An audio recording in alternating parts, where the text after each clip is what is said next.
So yun, good morning mga idol. Luto na naman tayo ng ating ulam.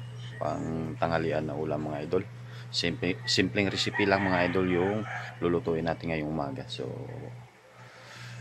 nakapag-prepare na ako, na-chop na yung lahat-lahat mga idol. So salang na lang natin yung kulang dyan.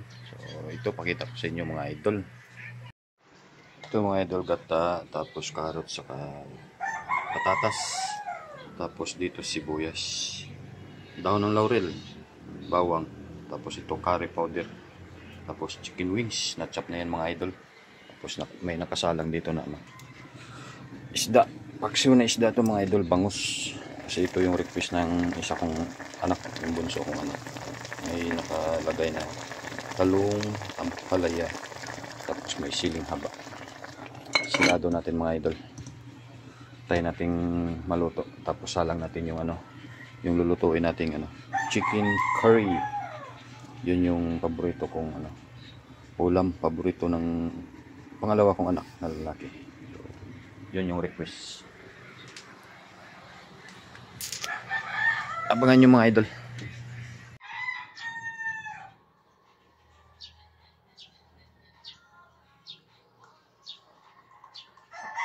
Start na tayo mga idol. Nakasalang na yung kawali, mainit na yan. Lagay na tayo ng mantika. Kunting mantika lang mga idol. Bawang, boyas, dahon ng laurel. Sabay na natin yan mga idol.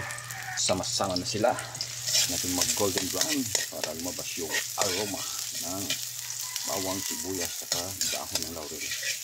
Mikos-mikos lang mga idol. Tapos itong curry powder.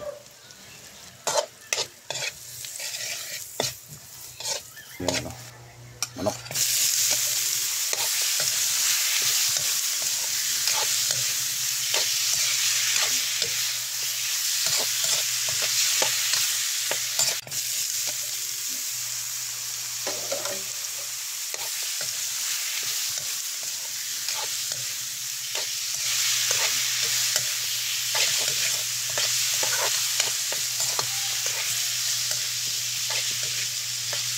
Yan agad natin ng pampalasa mga idol.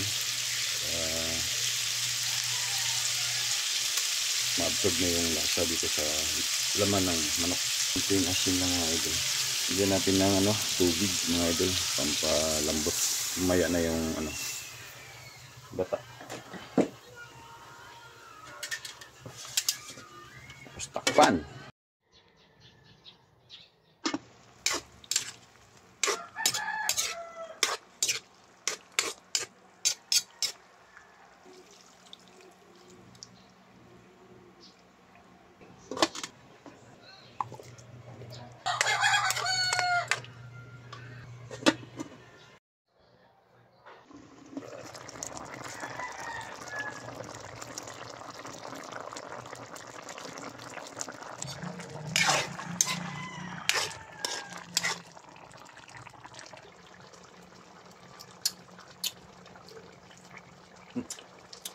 Yes.